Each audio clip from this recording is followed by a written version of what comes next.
This podcast is sponsored by nobody. Hey dudes, welcome to Splat from the Past, the only 80s themed horror sci-fi show where things can get totally radical. Now today, I will be welcoming back my good friend, the hilarious, the sexy, the talented Carole Ita White. She's coming on for, I think, number 6 now, including my anniversary show last year. And she's going to be at the Hollywood show June 30th through July 1st. So go and meet her if you're in Burbank at the Hollywood show. She is so funny and entertaining, and she's a part of Hollywood history. Her father, Jesse White, of course, was a huge character actor back in the day. Harvey he was in, and so many great movies. It's a mad, mad, mad, mad world and stuff. And so I'm going to talk to Carole about that, the passing of Cindy Williams recently, which was sad because they worked together on Laverne Shirley, maybe a couple movies that we either recapped before or we're talking about them for the first time. I can't remember because her and I have talked so much. I can't remember what we talked about what. I know in the first one we talked about a lot of stuff, of course, because I thought that was going to be our only one. And it's going to be a great conversation again. Also, rest in peace, Nico's son, Ari. Sad news. Me and Jennifer Otter Bickerdike did a tribute to Nico last summer, as you know, and his name came up on her feed as she posted it. That's how I found out how he passed. So, rest in peace, Nico's son, Ari. That is so sad. So yeah, here is my new interview with Carole Ita White. Tommy boy. Carole, my sexy darling, how are you doing? I'm good. Thank the Lord. I am feeling great today. Thank you for asking. How are you, my darling? A lot of craziness going on. I'm moving to Modesto in a week. Oh, Modesto. Right in the middle of the state, huh? Yep. And Wow. I hope I'm going to have a good time over there, better time than over here in Reading. And I'm just packing up and doing lots of multitasking, as I do my interviews and stuff. And it's been a crazy year so far. It's getting crazier every day, both politically and socially, Right. You're so right. Yeah. Well, when are you going to move to Hollywood?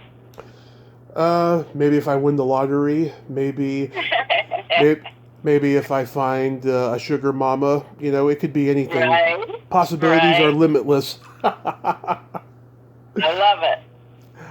So, I hate to start on such a downer, but I think it's important. We lost Cindy Williams recently, and I was scheduled to interview her this spring, but she passed in January, and I cried for a month. I was so looking forward to talking with her finally. She's been on my bucket list since day one, and I was able to connect through Liza Kranis. So, yeah, I went back and forth with her for like 18 months, and sadly it's not going to happen. But what can you say about her, given your experience working with her on Laverne and Shirley? Well, first of all, she was so sweet. Mm-hmm. She was a sweet, sweet person. Not to mention a consummate pro Mm-hmm. and a fine actor.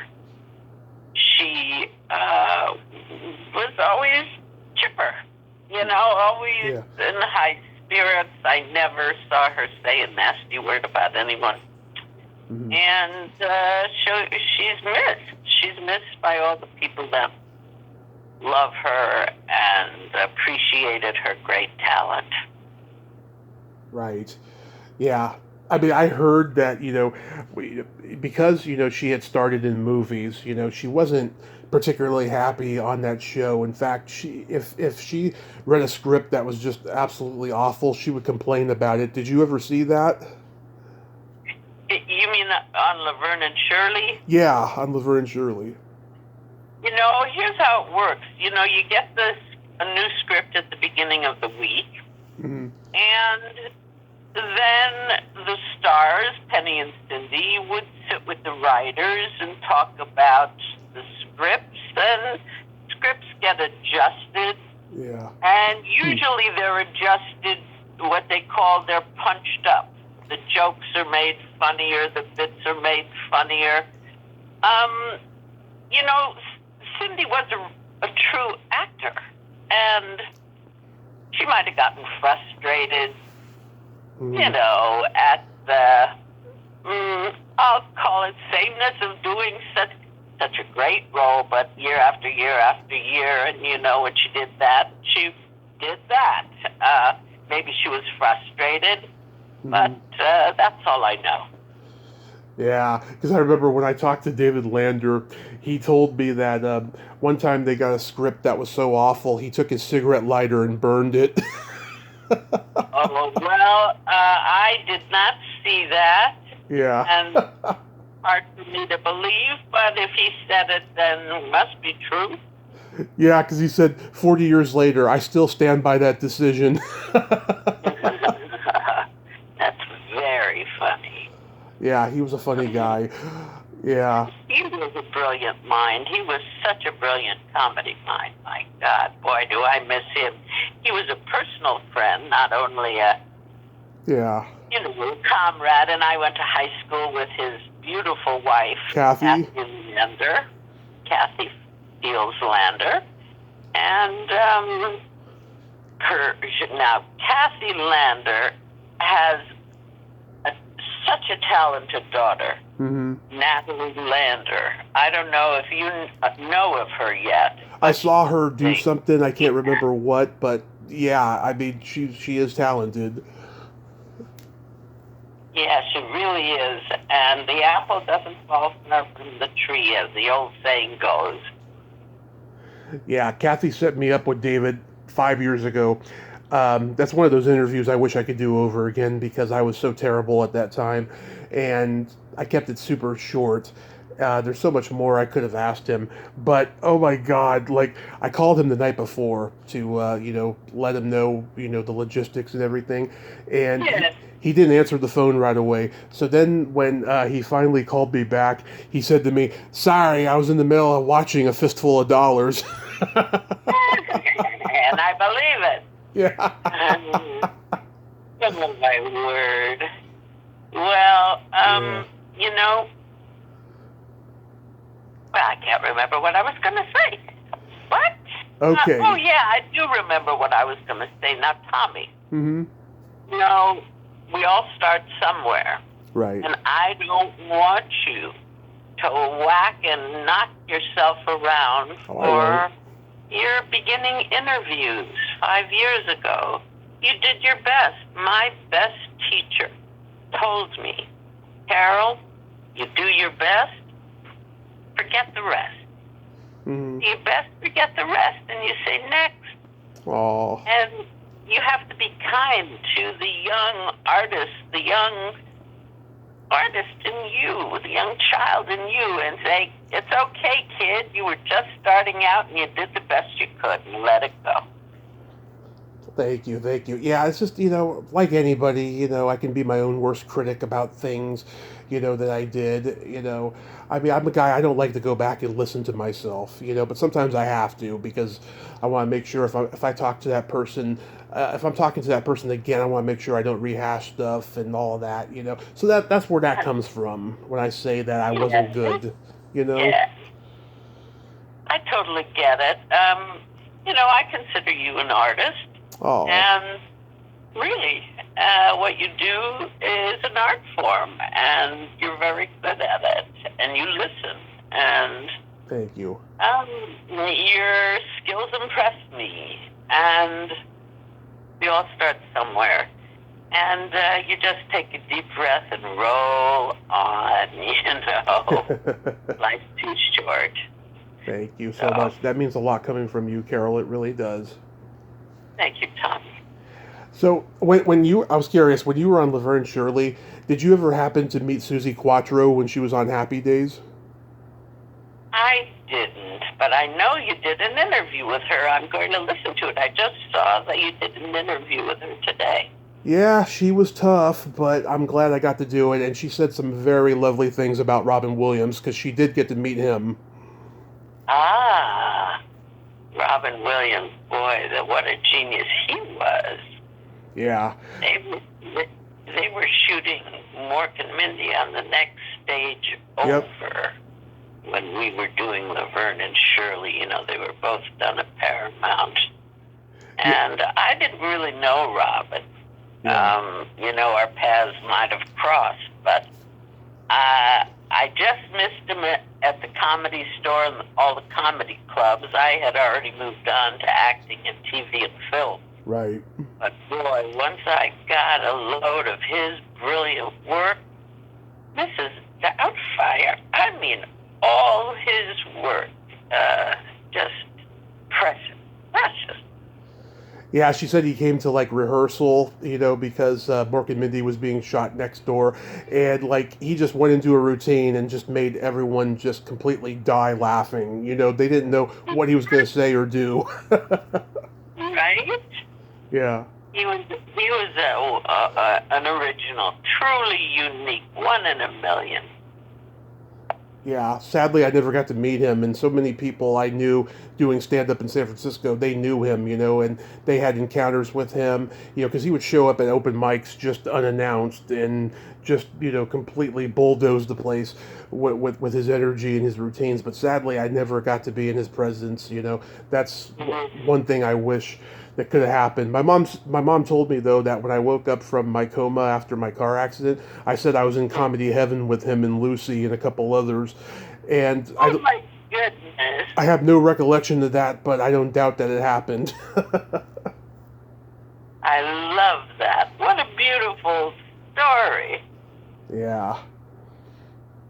I know some people must like to think I'm crazy whenever I tell that story. They don't show it though. Oh, dear one. So, oh, my darling, tell me what else. Tell me some good news. Modesto, huh? Yeah. Oh. My brother got a job there, and so we've been wanting to move for a while because it's just too hot up here. There's fires like every summer, and the winter time is thunder and lightning, which scares our pets. By the way, we have a cat and a dog, and they just get terrified when it's thundering outside, and it's just we need a new change. So I'm hoping that this is going to be a better change. I mean, it's not really a theater town or anything exciting like this place. This place isn't not either. Yet. But not yet. But not yet. We're on, babe. All bets are off. Or on, I should say. Well, we're close to the Bay Area where I'm from, so I'll be going down there a lot. Well, very good. You know, the Bay Area. Such a beautiful part of California, and there's so much going on. Yeah, sadly there's too many homeless people on the streets, but hopefully it'll change next few years. And you say you're moving with your brother? Me, my brother, and my mother. Oh, beautiful. So the whole family. That's just great. Yeah, because we've been here 6 years, and we've gone under hard times, and you know we came together for a reason, you know, to help each other out. So this has been just a wonderful thing for me. Very, very good. I'm very happy for you, and you'll continue your podcast and get more listeners, and Absolutely. just feel great about your move. Absolutely. I wanted to bring up some movie roles to you. I watched Terror on the Beach recently. Oh my word! Ah. Yeah, because I had Jackie Giroux on. Do you remember her? You say it again. You what? I had Jackie Giroux on. Do you remember her? Oh boy! I know if I see her face, I'd say Jackie. But you know, as I get older, more names and they escape me. But that was a wild, wild shoot in Pismo Beach, California. Mm-hmm. And riding in those dune buggies, my goodness. It was, you know, it was not that long after the gory, horrible Manson murders. And yeah. they were still making movies about that kind of gang trouble, and, you know, that was us, the gang. Well, it's funny, right? Because in terms of horror, the whole Frankenstein Dracula thing played on for so long that when Night of the Living Dead came out in 1968, that changed horror for a minute, and then everyone was like, okay, where do we go from here? So they're all doing Manson family style killing horror movies, and then The Exorcist completely changed the entire genre again, and then Texas Chainsaw Massacre started the Splat genre. Right, that's right. Yeah. It was a weird time, though, because everyone's doing a Charles Manson horror movie during that period. Susan DeManti, our mutual friend, she did Blood Sabbath in 1972. That was very much inspired by the Manson family. Right. That's right. I love Susan DeManti. She is a huge talent, my goodness. She does a one-woman show that I just love. I'd love her to do it again here in town. Yeah, she's a huge supporter of mine, just like you are, and we share the fact that we're both part Italian, and we both come from the Bay Area, so she likes me a lot. Oh yeah, what's not to like, Bubba? What was it like working with Paul Wenkos, because he directed the original Gidget? Paul Wenkos. He directed the Terror on the Beach. Yes. Yeah. Good director, very kind man, great sense of humor. I enjoyed working with him. I'd do it again in a minute, God rest his soul. I'm sure he's passed by now, or is he still alive? I hope he's still alive. I think he's passed. He'd been around since the 50s, so he's got to be passed now. Yeah. In heaven, huh? Yeah. Yeah. Yeah. And of course, Susan Day was in it. She was on the Partridge Family at the time. Susan Day was a pleasure to work with. Christopher Tabori, a great, great actor. He was a New York actor, and he was marvelous to work with. Dennis Weaver. Go ahead. Oh, Dennis Weaver. Oh, Dennis Weaver. Sweetest guy. Very union-minded. He was the head of our union for a while. Dennis Weaver. Couldn't have been kinder, couldn't have been more professional. The great Dennis Weaver, my God, from Gunsmoke. Yeah. He probably had the longest running Universal contract of anybody. Right?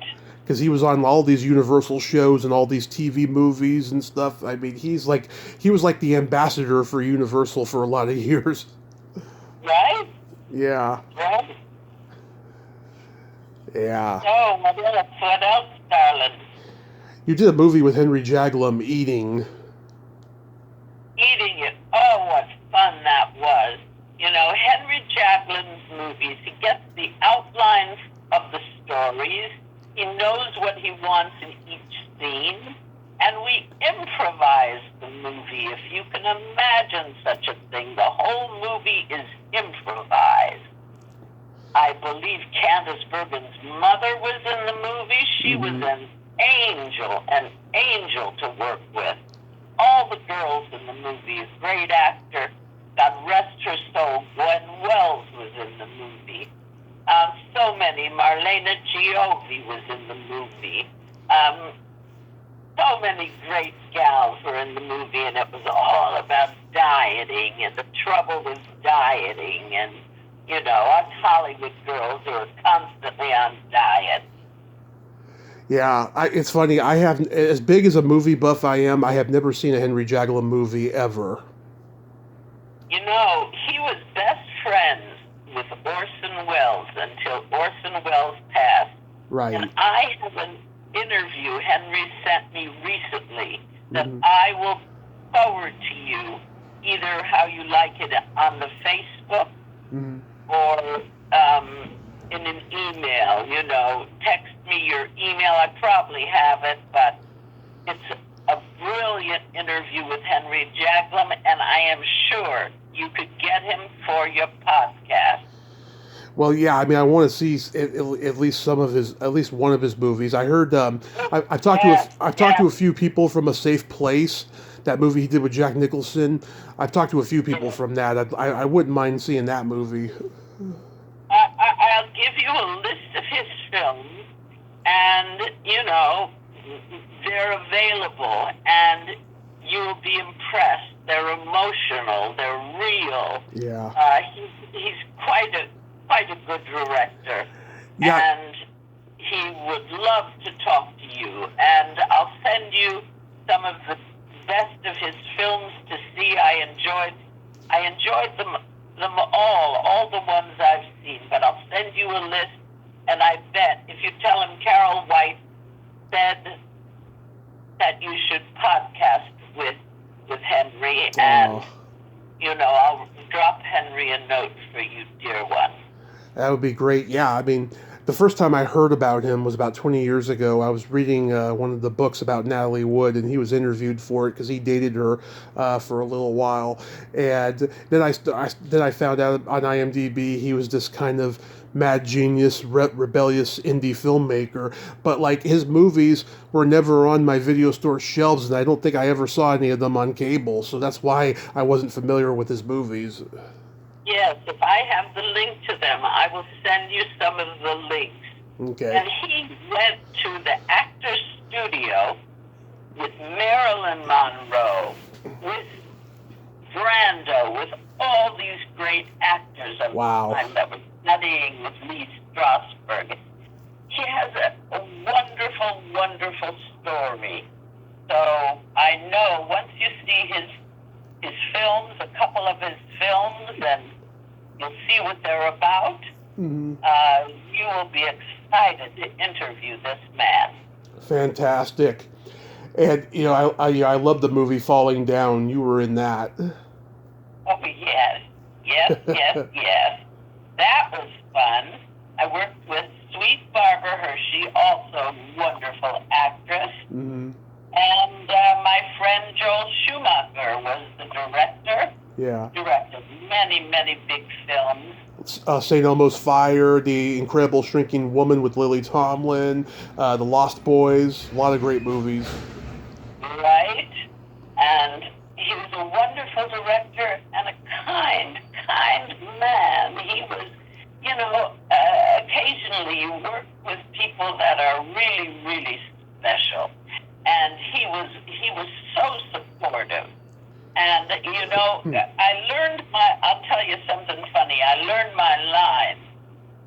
Mm-hmm. You know, I was playing a uniform LAPD in that movie. Right. And Barbara Hershey is being bothered or stalked by Michael Douglas.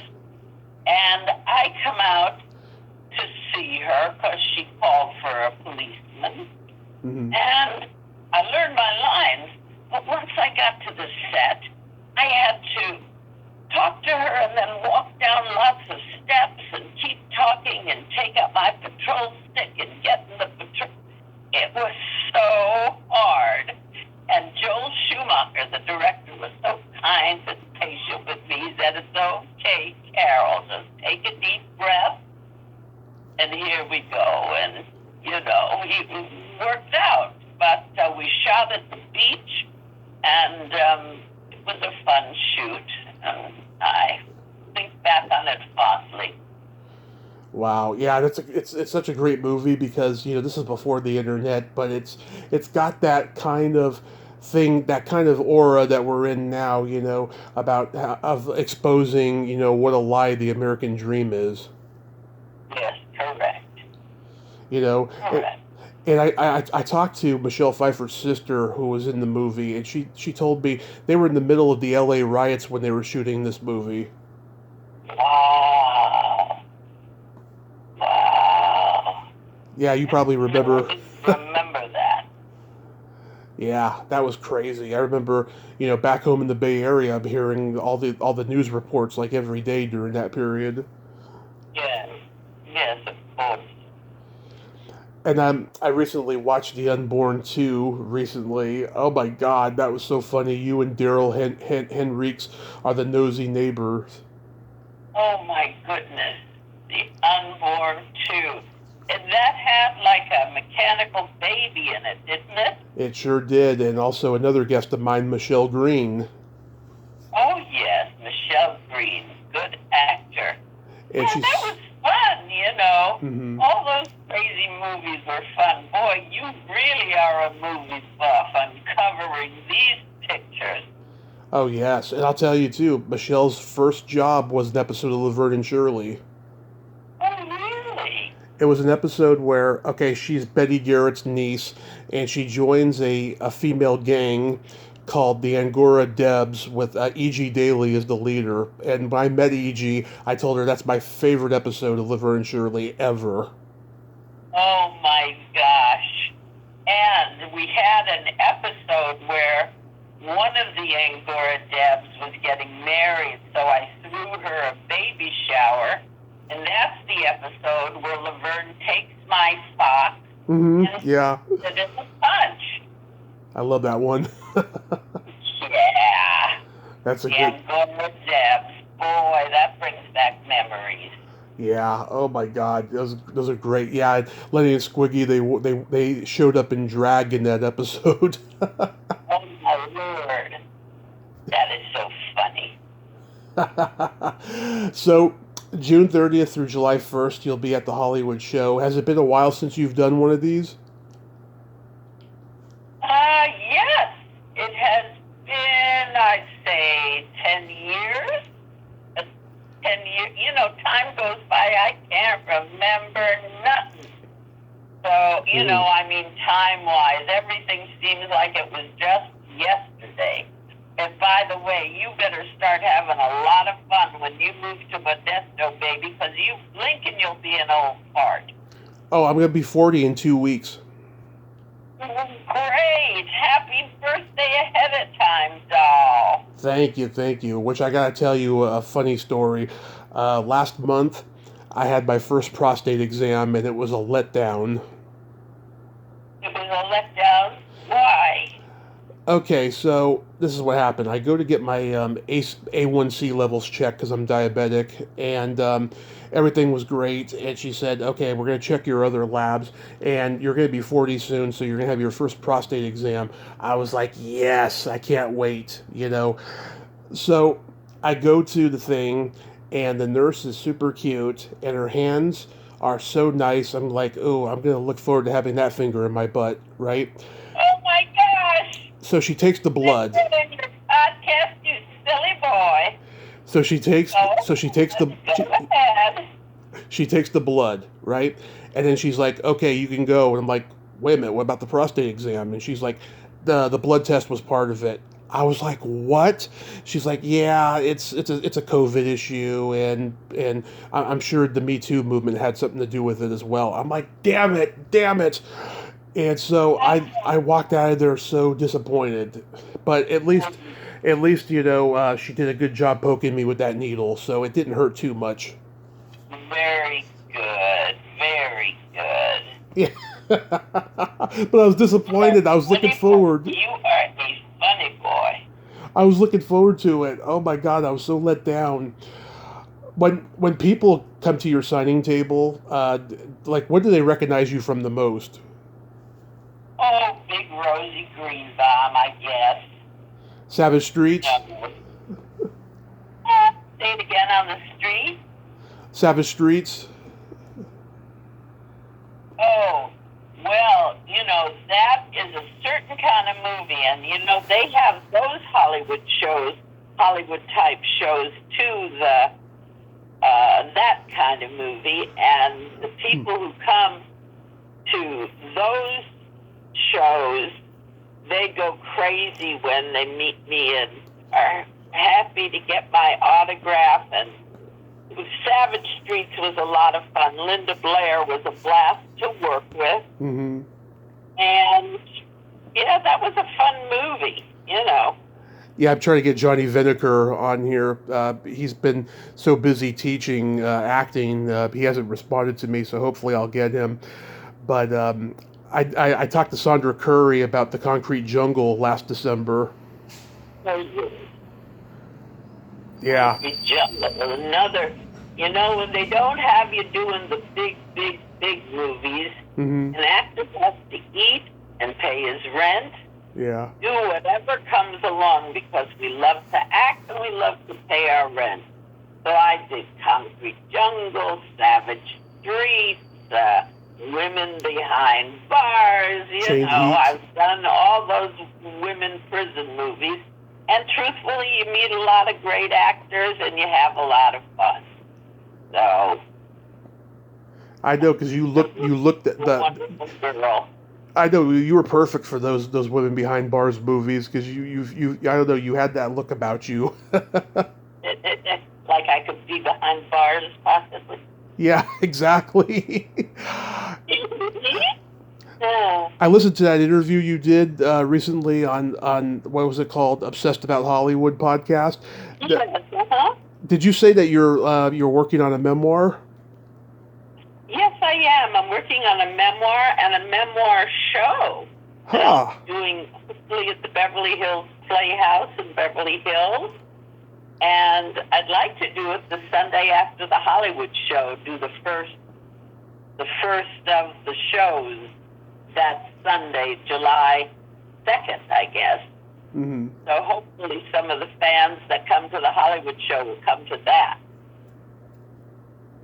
Yeah. That's great. You know, everyone's writing a memoir. I mean, I've been working on mine the last couple of years, but I got to get back to working on it because I took a break because I started crying, writing stuff that I had never even told anybody verbally before, you know? Yes, it's cathartic. You know, that's good for you to cry out whatever sadness you hold in your soul. You know what I mean? It's good to get it out, to look at it, and then you let it go. You kiss it goodbye and send it on its way.